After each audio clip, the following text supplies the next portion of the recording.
Greetings, my brothers and sisters. Sending gratitude to all of you who are joining in today to accompany us down the rabbit hole of self-exploration through plant medicines. My name is Ryan Sprague, and I'm here to tell you that your frequency is now set and tuned to explore psychedelic medicines and the impact they've made among the countless psychonauts exploring the last true frontier. Buy a ticket and take the ride with me as we get true first-hand accounts of the experiences, benefits, risks, and transformations taking place within the ever-expanding world of psychedelic medicines on This One Time on Psychedelics. As any of you who have listened to this show before have heard me speak about, I only connect with cannabis that was grown organically by individuals who are on an active pursuit of bettering themselves and doing the inner work necessary to be self-aware, as I truly feel the energy of the cultivator of the medicine directly translates into the final product. This being said, I like to take this to an even deeper level by only working with genetics myself that have been bred in organic systems and by breeders who, once again, have their values, morals, and relationship with cannabis in a conscious place. And in today's episode, I will have the opportunity to be chatting with one of my favorite cannabis genetic breeders and someone who I admire deeply for not only the wealth of knowledge he has around the subject of cannabis cultivation as a whole, but also his devotion to coming into life each day as the best version of himself possible. He is the creator of over 200 unique crosses, including Grape Stomper, Mendo Breath, Mango Puff, High School Sweetheart, Breathworks #1, Unitas, East Coast Grateful Breath, Route 66, Countdown, and Romantic Warrior. And as a lifelong researcher of nature and science, has immersed himself in the studies of natural healing and natural farming. Because of these passions, he has been able to create some of the world's most delighted and memorable cannabis varieties for healing and reflection. And at the present day, he is the owner of Inspirit Farms in Gladwin, Michigan, a 40-acre tranquil sanctuary where he creates heaven on earth, and is the founder of Keys to the Kingdom, which is his genetics company where any of you looking to purchase genetics from him can do so. So, without further ado, please help me in welcoming my man, Jeffery Keyplay Selsor, to the show. Jeff, my man, so good to have you here with me, brother. Oh, thank you for that wonderful introduction, Ryan. That's really nice. And I'm really here. I've been looking forward to it for, since you asked me. It's awesome. Awesome, man. I'm super excited to have you here. And it was easy to write an intro that good for you because you've done so many amazing things. And, when you and I first connected, your Instagram kind of reached out to me. I think it was someone who works with you. I forget her name off the top of my head, but she reached out and was like, wow, me and Jeff loved your Aubrey Marcus episode. Do you want to try out some of our gear? And I was like, hell yeah. Cause you guys explain what you do and how you breed. And I was like, I've been looking for someone like you guys. Plus, like we were talking about before we hit record, I love Ace seeds, right? Which, preserve heirloom genetics, but a lot of their flowering times are like, 16 weeks, and I can't run that stuff. So you're working with these genetics and bringing their flower time a little bit while preserving the beauty of these landrace strains. And so it was amazing to get the opportunity to run your gear. And, for everyone listening, I had the opportunity to run Eastern Rebellion and White Wedding, and both are amazing. And like I was telling Jeff, when I go into my grow, I can always tell, like I was explaining to Jeff before we hit record, for me, the experience is first and everything else with cannabis is secondary, like cannabinoid content, terpene content, how many crystals you have, all the stuff that most people measure cannabis on in terms of metrics. That stuff is all second. I just want to know, how well was this cannabis bred? How healthy is it?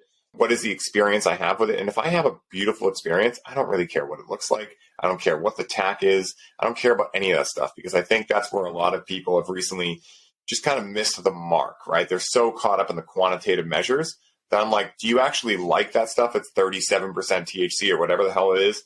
Or are you just trying to have a pissing contest with people around you of like who has the higher THC? So man, I'm super excited. I'm, so grateful you came to my life with the amazing genetics you work with. And one of the things I'd love to touch on in the beginning here is, how does someone like you get into the realm of cannabis, right? Of course, this is a psychedelic podcast. I classify cannabis as a psychedelic, but, if you want to talk about how you got into any other psychedelics you got into as well, but how did you get into this world? And you can lead that over into how you got into breeding as well. I consider myself, I'm an artist. I'm a fine art painter, and I just, and I'm also a musician, and I play keyboards. I feel, the only way I can really that is just wanting to do something creative with something I love, and really expound on the experiences I've had with other people's work. It basically my breeding started in 07 when I met a guy by the name of Jojo Rizzo in Santa Rosa, California. And I had made some mistakes in my garden by using gibberellic and some other things. And I was panicking, and Joe said, "No worries, man. Come on over. I've got lots of stuff for you." And so he did. I mean, and it's funny because his wife was freaking out and telling him to get rid of all this stuff, and he just gave it to me. So it was like, there's something there. There's no coincidences, there's something just happened. And Joe was a real character. He very prolific, he didn't have many friends. He had a very colorful past. But the one thing that he told me is, dude, just hit everything you can, with the cuts that he was giving me. He said, this is where the real fun is breeding. And Joe was like a very prolific grower. I mean, he was probably one of the best growers at that time I had ever seen. And because he gave me all these things, I really wanted to embrace him as a mentor, because I didn't have anybody that taught me how to do all this. I was just reading books, and at the time there was no Instagram and Facebook. There was online forums, and a lot of these old heads were teaching people how to grow. And I had already gotten into the organic method, and that's where I wanted to be. And Joe wasn't organic, but I was already exploring that. But just the concepts that he gave me and wanting to do right by the work that he had given me really set me on my path.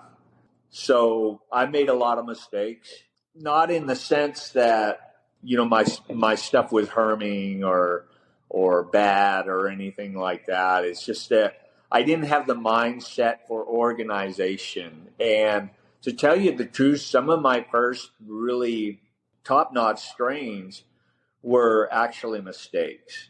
That's when you have a male there and it goes off and pollinates something. And it was just amazing. It was like I was being guided the whole time to do what I was doing. And at the same time, it was exhausting, just totally exhausting. The amount of work that he gave me, both in seed form and plant form, was more than one person could handle. And but I stuck with it, and I think the rest is history. But that's how I really got into it.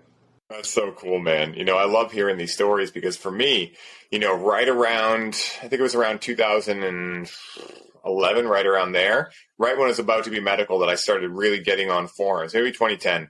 And I researched for a couple of years, and then I finally got my first kit and got into growing. And, Grass City was my frequent place back then. And it was such a fun place to be, man. And, I kind of miss those old forums every once in a while. And with the course we're coming out with, that's one of our intentions, right, is to kind of bring back that forum feel where everyone can be part of a community. They can know each other. They can post their wins of their plants they've grown. They can ask questions. They can learn.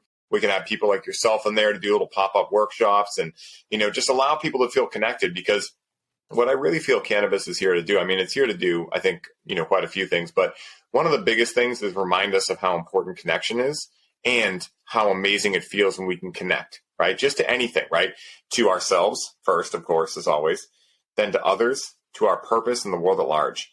And I think in a world of go, go, go, cannabis can be that yin medicine that really just allows us to stop, smell the roses, and dive back in. And it's really cool talking about, how a lot of your quote unquote mistakes were actually divine in nature, right? Because a lot of the time, like, I know for me, I looked for a long time at mistakes as like just what they sound like, right? Mistakes. But I realized that in a lot of cases, I would argue to say most cases, I don't learn too much from winning. I learn from losing, or making a mistake. And so in a way, it's almost like, the only time to really grow is in discomfort, right? Is when you're making mistakes. And so it's very interesting, man. And, one thing you touched on too is the amount of work, man. I mean, dude, that's one thing people don't realize. It's like, my buddy Dave, he grew his first plant a couple of years ago, and he was like, dude, I have a whole new respect for cannabis. Like, just like now seeing what it takes to bring a plant from seed to harvest, then to trim it and do everything. He's like, I have a whole newfound appreciation for how much work goes into the process. I think people fail to realize just how much goes into it, especially if you're breeding, because like you said, if you have a male go off by accident, especially if you're indoor, good luck cleaning all the pollen out. You're going to have to get a fine tooth comb and 91% isopropyl and all these kind of things. I'm curious for you, like, when it comes to your growing career, pardon the pun, your growing career, one of the things I'm curious on is like, what do you think when you think about like the cannabis plant as a whole? What do you think the plant has taught you over your career of cultivating it? Because you said it was almost like, something was, a spirit or a presence was there helping you cultivate it the whole time and make those quote unquote mistakes. So what do you think your experience has been learning from the plant over this time? Number one, I believe, is just to be patient and to persevere. Know that if you work hard and work through your problems, you're, like you said, it's like you learn from your mistakes. And I've made every mistake there is to make.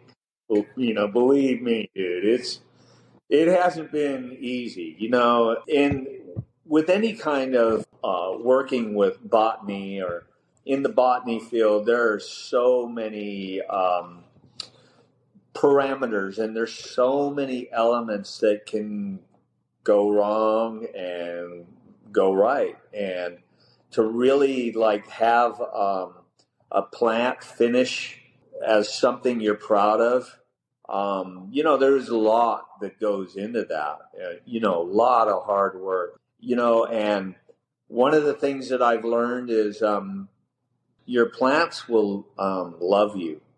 They want you around them, If you're not in that room every day, they're going to tell you. It's like they have a certain consciousness that's amazing to me. Like I can go into my room sometimes and it's almost like, wow, it's kind of like they don't look very bright and crisp, and I'm not in the crispy sense, but in looking good, like they don't look sharp, and but after I'm there for like, even a half an hour, it's like the leaves are flat and they're greener and they just look like they're super happy, and they just want to be loved. That's how I feel. That's been my experience. Yeah. And the only way that you can really achieve that is with organic means and methods. And and just really treating it in a spiritual sense, which you know as well as I do that everything you do in life, has to be very conscious, and even walking, and the way you talk, and let alone growing a plant that you're going to not only live with for 120 days, but you're going to, it's going to, once it's processed, you're going to be smoking that and using it for your medicine. I like organic food. I like fresh air. I love fresh water. And I definitely love organic cannabis. It's the only way. If I try something else, that's a lot of times people give you things to try, and I can't do the salt stuff. It just hurts my liver, and I love that, man, because this is exactly what I say, right? And people go, where's the science? And I'm like, I don't need science to tell you what I feel. It's just that, like, how it is, man. Like and there actually is science out in this now. Like Joe Patitucci has created a system called Plant Wave, And we have this on the Grow landing page because, in the Grow course, we also give you energy practices and weekly wisdom and contemplation practices and things that you can dive into to grow with cannabis, right? Grow alongside it, And so Joe Patitucci came up with this plant wave system where he actually on YouTube has a video, we have it on our landing page, of him hooking it up to a cannabis plant. But basically he hooks it up and you can hear the songs that the plants are singing. Now, what he did as an experiment is very similar to Masaru Emoto's work with water. He has someone come in and shout like negative terms at a plant. And then in another room, he has someone come in and shout like a really positive saying, like love or gratitude or whatever. And you can see in the example where someone is shouting something negative, you can see the plant's whole tone go to a minor key, right? A very sad, somber type tune. On the other room, you see it go to a major key. It's very happy. It's bubbly, right? So that's showing you that your energy has an impact. And again, like I tell everyone, I'm like, plants and animals don't have the same consciousness, but if we understand that animals that are raised by conventional methods and pumped full of hormones are stressed out and they're anxious, and then when we eat that meat, we therefore become stressed and anxious, then why would that not translate into plants, right? Like they're living beings too. And, it's actually kind of really funny to me how much that stretches some people, right? To actually entertain that idea. But in reality, it's just so obvious to me, right? And maybe it's because I've worked with cannabis for so long, but just like you were saying, if I'm gone for a day and I don't go in there, I go in and I just feel something's off, right? I just intuitively, I feel something's off. But just like you said, after I'm in there, I'm touching them, I'm singing to them, I'm telling them about my day, whatever I'm doing in there, they just seem happier. They seem like, oh, and there's a good energetic reciprocity there too. And so I'm curious for you, when you cultivate organically, what is your process? You don't have to get into specifics, but I imagine there's an organic soil component. Are you building it or are you pre-buying it? Do you do any KNF or JDAM or anything like that? I'm curious what some of your stuff is, and I'll gladly share some of mine too.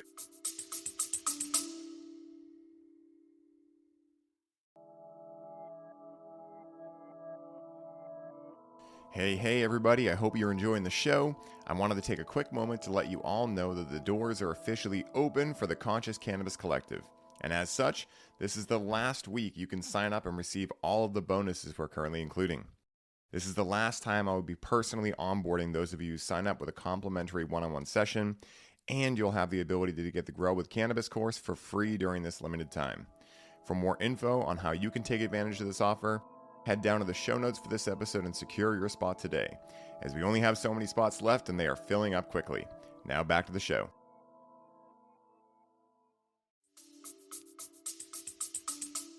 Well, basically, I'm not really set in one format with my soil.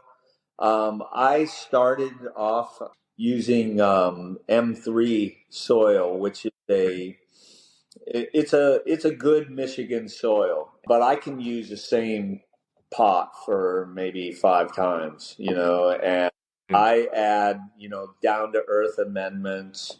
I use teas. I use all kinds of things that they're a little cutting edge, juices. I love to use pear juice and molasses and mushroom tonics and just different things like that. And I hope to be able to create my own. I've been purchasing a lot of things, so I'm not 100% self-sustainable right now. But I found that those things are really do a good job for me. And I like to use big pots with what I'm doing. Not pots, but bags, like cloth bags. Starting at 15 gallon when I put them into flower. And for the most part, some of the sativas that I have and some of the smaller plants, I do a lot of, I flower out a lot of small plants just to get a small run of seeds or something. So they may be in a 5 gallon pot, and that does really fine. And a lot of foliar with different things. And some of my things I try everything, Ryan. I mean, because there's magic in just trying new things. So I came back recently to using aspirin in my foliars, and the uncoated kind. Just crushing up a half of an aspirin in a gallon of water, good water. Always use good water. pH down to like 6.5 is just totally. I mean, I'm pretty convinced that will correct a lot of plants. Some people say viruses, and I'm not talking about the bad viruses that are going around the hot latent, but I'm talking about, things like mold issues and just things that weaken the plant. I also use, like I said, the fruit juices, not too much on the citrus end, because, that is, that can sometimes can plunder the pH, and I just haven't done a lot of experimenting with it, but I use like pear juices, apple juices, aloe vera is a good one. It's not really fruit, but just different things. Pineapple. These are the plants I notice are a lot like humans. It loves to be treated with the way we like to treat ourselves, And I'm not talking about, the plants don't really like a bunch of candy, just like we don't like a bunch of candy. It likes natural, organic things that will really make it shine and give it more health and prosper. So it's funny that you mentioned Emoto too, because to tell you the truth, that was one of that I started studying him, and that was really, he's one of the people that really got me into the power of intention and good thinking, and the affirmations are very, very important. Just putting even like messages or words on your grow room wall, like "I love you," and things like that is so powerful, man. So I'm kind of all over the place with that kind of stuff, and the molasses is really great too. I didn't mention that, but organic. If you can find organic, yeah. If you're really wanting to grow organic, you have to be careful what's out there, and know that not everything is created equal, I like to get the very best things, It's like my animals here at the farm. They probably eat better than I do, and the plants definitely, well, what are you going to do with that $20? Well, I need this for the plant, and maybe I need this for myself, and it's like you have to budget these things in if you possibly can, or if you have the time and energy to be self-sustainable, which that's my next journey, is how to use like my old plants and my leaves and stalks and everything else, to ferment those and use those as nutrients. That's my next. That's my next endeavor, to do that. That's so cool, man. Oh, I love making FPJ from cannabis leaves. Cannabis leaves make a great FPJ. I imagine you can make a great FFJ potentially with the flower. I haven't tried it yet because usually I want to keep most of my flour. But I have a banana, papaya, pineapple, and it's one other fruit too. It's not citrus because I avoid citrus too, but it's 4 fruits put together. I have this FFJ, and that thing, man, is so beautiful. And it has so much brown sugar in it that it kind of counts as that molasses, because I used to use a lot of molasses when I used to do a lot of teas. Nowadays, I just pretty much do a lot of KNF, and it kind of took the place of it. I still like to buy some really high quality compost from this company. I think it's actually on SD Microbe Works, but it's the BioVast, I believe. And I buy it just as a top dress. So like in between rounds, like you were saying, because I do no-till, so I can, use the same soil at least, 3, 4, 5 times. And every time in between, I just take a little bit of that build a soil kind of like reamendment kit, which has a lot of different stuff in it. And then a little bit of that compost. I water that in with some KNF and you're good to go. And you have some, mulch on there, dead layer mulch, dead layer and living layer.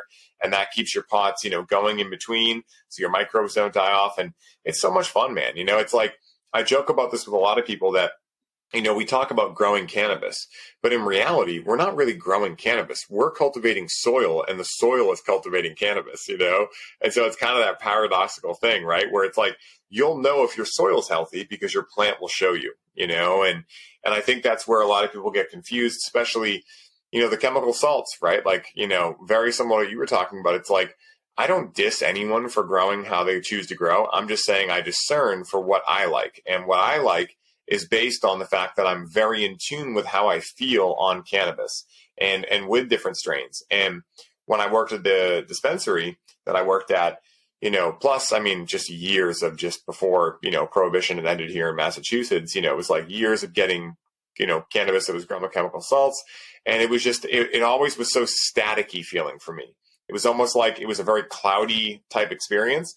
Whereas as soon as I started interacting with organically grown cannabis, it worked. Like, I was like, this is how it should have always been.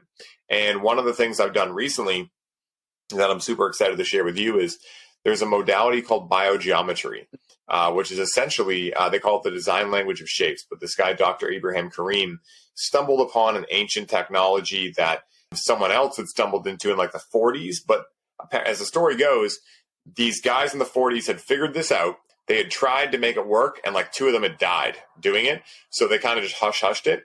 And then he stumbled across it, was able to stabilize it. And now it's what's known as biogeometry, where essentially you can create a power spot, which is essentially what comes out when the ley lines cross. You can create one of those anywhere by using some of their instruments. And so I employ that in my cultivation space, and the plants absolutely love it.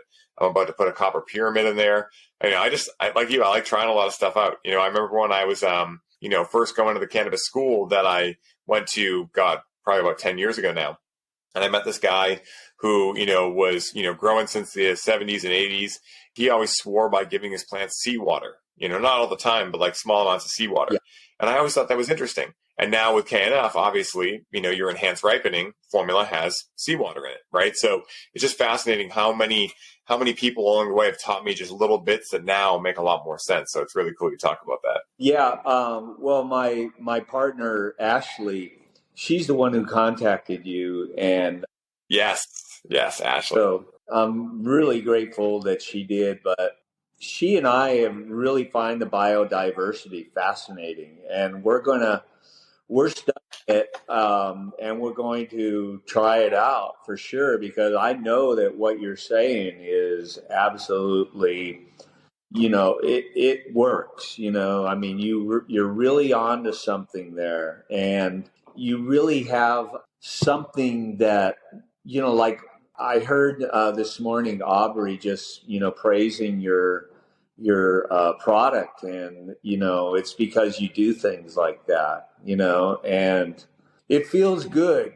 I know it must feel good to you when you have people say, man, I've never smoked anything like this. Freaking awesome, and I get that feedback too, but I want to even make a bigger, plunge into, I want to heal people, man, and I want to give people comfort, and I want to show people, and that I feel that is so rewarding, to take that path, so you're really onto something, and I really applaud you for that. Oh, thank you, man. I really appreciate that. And that's where, another synchronicity that we have between us. It's like my ultimate intention with everything I do is to show people that, like, hey, this plant that we've been taught is kind of just this thing that you smoke and you kind of just watch TV or whatever. It's like, it doesn't mean you can't do the things that you've done with cannabis, but it means, like, did you ever know that you could have a conversation with it? Did you ever know that it will talk back? Did you ever know that it can help you? Did you ever know that it can teach you? Did you ever know that right now when you look out in the world needs healing a lot. People need to remember who and what they truly are as infinite beings. And cannabis, the thing that is available to grow in your backyard, you don't have to go to Peru to a jungle and spend insane amount of money to go do ayahuasca or any of these things. Like this thing that you can grow in the back of your yard that takes about 120 days to finish can be that thing that gives you that spark of remembering who and what you truly are, which then leads to healing in the body, which then you can pass on to someone else. And I really think that's what's so, great about cannabis, is that not only is it an amazing healer, but it's very available. We talk about the art of growing, right? Like there is a whole art form to it.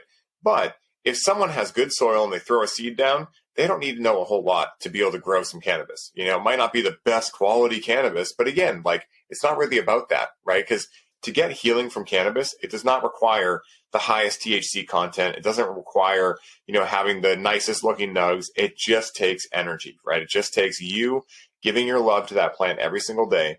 And then at the end, you get to take in that love that you've given the plant. And it's a great closed loop system, right? In regenerative agriculture, we talk all the time about closed loops, reusing soil, reusing rainwater, these kind of things. Well, you giving energy to a plant and then getting to reap the rewards of that energy from giving that plant a beautiful experience of life, that is energetic reciprocity, man. And I just absolutely love that. So we definitely line up there. That's my mission too, is to help people heal with cannabis. It's so fun. Yeah. Once again, you just go back to intent, and it's almost like how you start your day, I mean, you have to look up and say, help me have a good day and guide me and protect me. And, and then you pass that on to your work, and so I mean, you and I know this, but it's never gets old. Just, reiterating it, it's just, there's a lot of power in just proclaiming, the power of what your intent is, and to me, it's still fascinating. It's like I said, there's no coincidences, and that's what my belief system, there's no coincidences. It's, what is meant to be, how you live your life, what how you digest information and your food and, everything else, because before I knew what I know now, I spun my wheels, I mean, I knew that I wanted to do something really spectacular, but not knowing how to do what I do. And I still want to, I'm not trying to, blow my own horn or anything, but it's like, I just really want to, do something better than what I did yesterday, and I just want to keep growing, because I'll never stop saying I'm a student, I'll always be a student. I always have something to learn. I can learn from anybody, even in a worst case scenario, even if it's what not to do, so your plants know that, and it's really all about your thinking and how you guide yourself and your thoughts, from the beginning. That's absolutely. Yeah.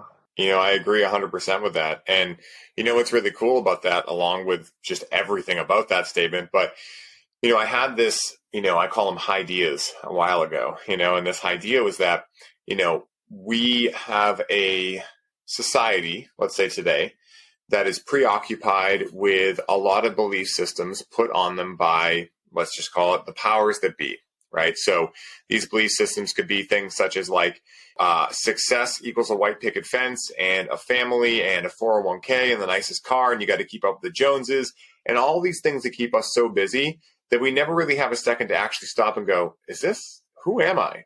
Do I even like this life? Like, they want to keep us busy, right? So what I noticed was that a lot of these people are coming home, they're using cannabis, and they're just like numbing out, right? They're just numbing out, which again, no judgment. I've been there.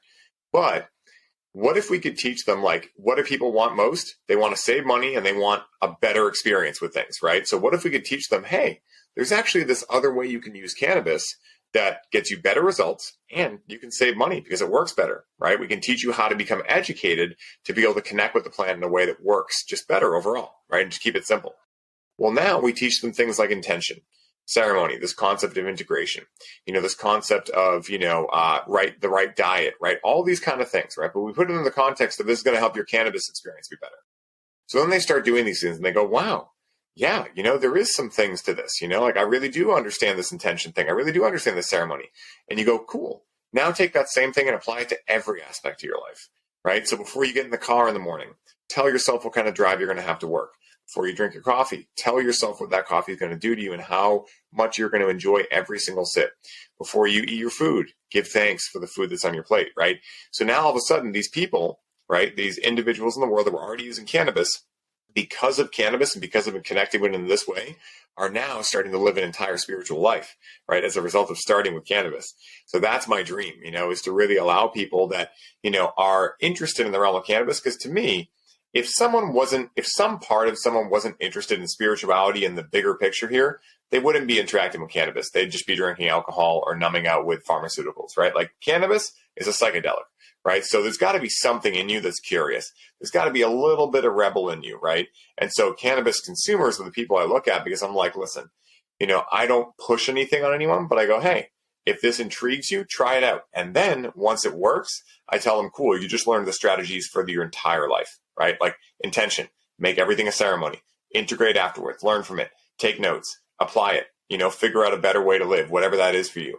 And just figure out what it's going to take to live your best life possible. That's what I want for everyone, man. And it sounds like we team up perfectly on that. So I'm super psyched. Yeah, no, you really walk that, man. And I'm really glad that we were able to meet and, just be here right now in this moment, because, I'm learning a lot from you, believe it or not. And, oh, thanks, man. It's really cool because it's powerful. You have a powerful message. Oh, thanks, man. To tell you the truth, I mean, there's a lot of people that they really don't, let me just say, they really haven't gotten to where they're really not on the same plane as you and I are, and a lot of other people are, even with the organic, and it's like you said, we just want to numb out. And, I've been there. I mean, I didn't really know what I was doing. I just knew that I loved the way it made me feel. It opened me up. It helped me with pain. It helped me with my, anxiety and anger and angst and, just nervousness. And those were the big things. And I mean, I'm known to smoke from the time, basically probably half an hour after I wake up to right before I go to bed. And I'm looking at things a lot different now. And I'm not saying that what I'm doing is wrong, because I mean, I've got like 200 strains here in and everything. I've got sativa, I've got hybrids, I've got indica, I've got landrace, I've got, polyhybrids, I've got legacy cuts and blah, blah, blah, and I love, I'm able to take notes and I'm able to differentiate what I want to work with and what the effect is. And to tell you the truth, time is very precious to me. I don't, that's one thing that you can't buy with your money. And it's like, I'm just trying to get everything that I can so I can pass it down. If it's no good, I'm going to disregard it. If it's great, I'm going to work with it and I'm going to share it. But recently, I mean, to tell you the truth, I've been real conscious of this the last 3 days. It's just, I have so much work to do. I mean, just tons of work. I'm here by myself. I mean, I do. Ashley and I mean, she's got tons of work too. But I mean, I do all the packaging. I do the cleaning. I do the, mail drops. I do answering messages and questions and stuff like that. And, to tell you the truth, I just wanted to try not smoking during the day, and dude, it's pretty amazing. But and maybe I'm cheating, maybe I'm not. I love the microdose, man. I just love it because being 66 years old, I need an energy boost of some sort, and an organic energy boost that's good for me, not some crap, you know. You know what I mean? And it's just, yes, dude, I mean, it's just like it's almost like a new kind of high, you know. To me, it's a new way to process things. I mean, I could talk about it for a long time, but I just wanted to say that, you know, I gave this a thought. I gave this more thought after hearing one of your podcasts, you know, and listening, you know, to you say that you only get high on weekends and you only indulge on weekends and stuff like that. And I mean, you know, you have all the qualities of somebody who is doing the right things in your life. You know, you're really, I mean, you're a happy guy and you have a great relationship and you know, you articulate things very well, and you know, you're doing a great job. And thank so you. I just wanted to, I just want to be, personally, I want to try new things so I can kind of like reap in the benefits and get my work done, and you know, get those orders out quicker, and you know, just, you know what I mean. It's Oh, dude, I get it 100%. yeah. You know, I love what you're saying. You know, it's perfect, and thank you for the kind words too. I really appreciate that for everything you said. I mean, it means the world to me. Well, you know, it's like, you know, you gotta give credit where it's due. You know, you got a great message, man, and Thank you know, you. the psychedelics, the mushrooms, you know, just doing like slight microdose, you know, I feel it. I feel good. I go to the gym. I've got more energy. You know, I can do more reps. You know, I can push myself harder. I'm not mucking around. You know, just taking breaks and stuff.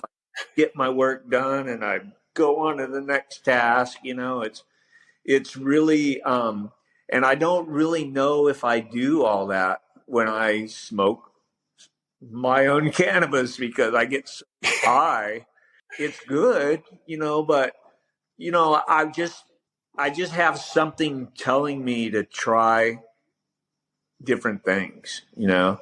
And I'm one of those people who will try everything, no matter how crazy it is. I mean, I don't talk about, you know, weird shit or, you know, dark shit. I'm talking about Yeah, stuff, you know. the fun stuff. Yeah. And it takes, you know, it really, it's a journey that you can really, I don't know if everybody has the kind of motivation to do it, but that's another topic too, is to me, the microdosing, and using cannabis when the day is over is, for me, is like, it's monumental, you know, and I should have been doing this long ago, really, you know. Yeah. So that's kind of where I'm at, you know. That's fascinating, man. You know, and it's cool because I explain this to a lot of people. I'm like, I tell everyone, I'm like, guys, I'm not just saying this stuff because I think it's the right thing. I'm saying it because, just like yourself, you know, I was only a nighttime user for the most part, but at this point in my life where I realized that I was connecting with it unconsciously, you know, my life wasn't exactly going the way I wanted to. I mean, I was healthy for the most part. I had a lot of little nicks and dings in my body because I was training for therapy, basically. So I was working out way more than I should have been. I was following a lot of very strict rules of intermittent fasting, yada, yada, yada. But I was also working at a dispensary that ended up being run by a corporation. They got bought out. And so, you know, I've never liked corporation life. You know, I mean, I'm not against corporations, but just not the energy I want to be around. You know, like, if I know a better way to do something, and especially the people running the company are like finance people and they don't know anything about cannabis, and I can't say what, you know, I want to say, that's just not a good environment for me. So when I broke the cycle, I realized that I'd been connecting with cannabis every single night to numb my feelings around how frustrated I was about this job, about a lot of different things in my life. It wasn't just a job. That was kind of the straw that broke the camel's back. But the biggest realization I had was that when I took the breaks from cannabis, originally, like when I thought about it before, like before I had this awareness, when I thought about taking a break, it was like, oh, that would suck. What am I even going to do when I'm not high? Like it was like this really weird way of thinking. And then when I had that awareness, I realized, oh my God, sobriety is actually a high in and of itself, right? So now it was like, oh, these are both different states of consciousness. So I had realized that I had hit the cannabis button so much that state of consciousness started losing its fun for me. And the sobriety button I hadn't hit in a long time. So when I hit that, I realized, oh my God, I love this feeling too. So then it was kind of like, all right, well, how do I have my cake and eat it too? Well, I integrate both of those things into my weeks. I really just stay conscious with it, right? I tell myself, okay, on the weekends, is when I'm going to connect with cannabis. But on the same time, I'm going to ask myself beforehand, like, do I feel like cannabis will help me in this situation? Because I think for a lot of men specifically, because we're so structured, and that's really a good thing. But, for me, it was like, I don't always want to just connect with cannabis on the weekend because it's the weekend, because then I'm falling into the same pattern. I'm not really thinking about why I'm doing it. Versus, say it comes to Saturday night and I'm like, hey, I had a challenge this week.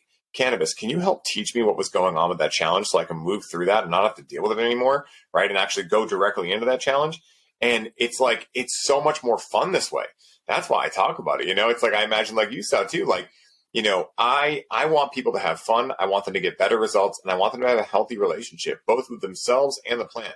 And when you start working on your relationship to the plant, well, it's a trickle-down effect. What's going to start happening is you're going to start looking at your relationships to everything in life and have the opportunity to really dive in and go, do I like these relationships the way they are? Do I like the way I treat myself? Do I like the way I talk to myself? Do I have a healthy relationship with me, right? Do I have unconscious stories in the background? All this stuff starts to become aware because you decided to look at your relationship with cannabis. So it's so cool, man. And I love what you're saying because I just love hearing that people are getting something from this. It's so exciting. And yes, kudos to microdosing, dude. I'm a huge microdosing fan. Yeah, I really want to get into some ketamine. Both Ashley and I really want to do ketamine because, like every other human being, there's trauma in everybody's past, and I have tons of trauma, just coming from where I came from, and just, bad decisions that were made for me. I was in the Army. I was, I've been in jail. I've made a lot of bad decisions and all that's a learning experience, of course. But man, I just want to be peaceful. And I think in the last, I can't really put a time on it, but I've evolved into what I am from something that, I came from a kind of a crappy mindset even, and a crappy, a past. I wasn't a very happy person. And to tell you the truth, I'm not always very, very happy. Sometimes I just have to stop and say, whoa, and I'm really grateful. I've learned to surround myself with positive people. That's the only way that you can, unless you're a super strong person. I consider myself to be super strong. I mean, I'm not addicted to anything. I can stop smoking cannabis if I want to stop. Just like I stopped smoking cigarettes, I stopped heroin, I stopped drinking, I stopped everything. You just make a decision and you stick to it. And you ask for help. And that's what I've learned how to do, is ask for help from my higher self and from the Supreme Creator, knowing that everything is a source of love. The source is love. We don't always feel it, but if you trust in that, and if you know that those words are super powerful, then, you will start evolving too, if you really want to. Yeah. The conscious decision, and it's not easy all the time, but you don't give up, you don't have a bad day and go buy a pint or something stupid, or you don't go buy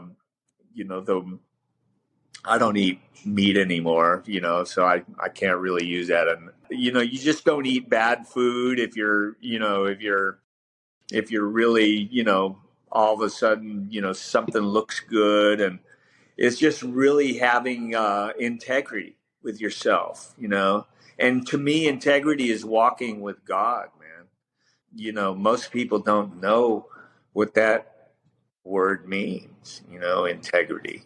Oh, I didn't lie. No, it's a little bit more than that, it's just, and, I'm not a perfect person. I make lots of mistakes, but just keeping that mindset is really super important. And I don't really feel any more special than anyone else. I know that I'm special to me, and I want to be special to people. But the only way to do that is be honest and to have integrity, And I think that that's why my work is as good as it is. And, I see that those traits with you too, and the conversations that you've chosen some really cool people to get your message out, and they have good messages. So it's really cool that we're all on the same wavelength, And I just absolutely for that. Oh, you're so welcome, Jeff. I love what you were talking about integrity, because, at the end of the day, like, this is what I tell people. And trust me when I say this, guys, like, I've been there, just like you were saying, which is why I know that this is the only answer for me, and everyone can make their own decision. But let's say you have a bad day, right? And so maybe you're trying to quit drinking, let's just say, as an example. So then you decide to go have a beer. Well, all that's going to do, you already came to the conclusion and an emotionally charged decision that you need to quit drinking. So all that's going to do is, one, make you mistrust yourself when you go get it. And then you're going to have to start day one over again the next day. Or you're going to be a full-blown alcoholic again. Like, there's really only one choice, which is, once you make an emotionally charged decision, to stick with it. And that's where discipline comes in. Motivation, inspiration, they're fleeting. It's discipline that we really need more of. And it's like a reimagination of what discipline is. Because I know for me, even when I hear discipline, there's still a little part of me that's like, oh, I don't want to follow rules, right? But again, it's like, these are the rules you set yourself based on what allows you to be like just your warrior, loving king or queen self every single day. The one that allows you to be of service to other people. Because like Gandhi says, if we want to find ourselves, lose ourselves in the service of others, the way that I translate that is, if you want to realize that you are God and that you are infinite, lose your ego in the service of others, because that's really what he was talking about there. And so for me, I realized that the divine part of me has no problem being disciplined, not because I feel like I have to, but because the things that I am disciplined with, like getting enough sleep, eating the right food, interacting with cannabis on weekends, because for me, that's what works for me, having these amazing conversations, making sure I get my work done. That's the stuff that I go to bed at the end of the night and I feel very fulfilled. And if you keep yourself fulfilled every single day, well, then you're always pouring from an overflowing cup. And for me, that's my mission of being here, So again, I'm disciplined because that discipline allows me to live a life that's the most fulfilling for me. And everyone needs to figure out what that discipline is for them, but I think that's the big, quote unquote argument, if you want to call it that, for living in integrity, right? It's like, I spent a long time just like playing in the victim, in my life. And that didn't get me anywhere. And that's why now I'm such a big proponent of talking about becoming the hero of your story rather than the victim. Because in society right now, they're glorifying victimization. And it's a really big thirst trap to get stuck into, because I know it sounds attractive. Like, everyone else is to blame. You don't have to do anything, right? It sounds really attractive because guess what it makes you believe? Oh, I don't have to do anything new and life will just happen around me. But what really happens is actually you don't go anywhere. Until you start realizing, like, what in me is attracting these situations? What in me is doing this? And that's the opportunity to heal. And so I absolutely love that, man. And Jeff, this has been unbelievably amazing, man. I can't wait to have you back on for round two. Guys, we were talking about whether or not we were going to finish directly at 4:20, which would have been on brand. We went a couple minutes over, but man, I want to make sure that people have the opportunity to know where they can find you, where they can find your genetics. Of course, we're going to link all this in the show notes. Guys, Jeff is, along with being one of the best breeders I've ever had the encounter of meeting in my life, he's an amazing guy, like you heard. And the Grow with Cannabis course that is now going live, I think by the time this goes live, it'll be out.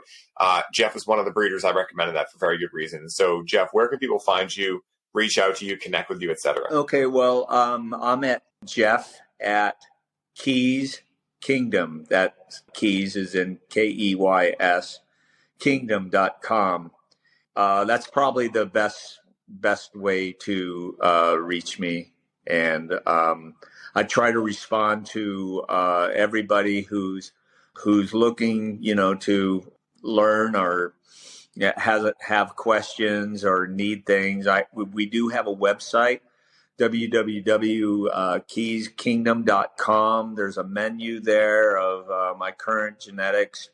Some of them I probably have like 40 things being tested right now that we talked about that a little bit before, but I'd love to hear from you guys, hear what you think and have to say and share. And, I know there's a lot of people out there that are probably tuning into this and could teach me a lot. So let's keep the circle spinning. Yeah.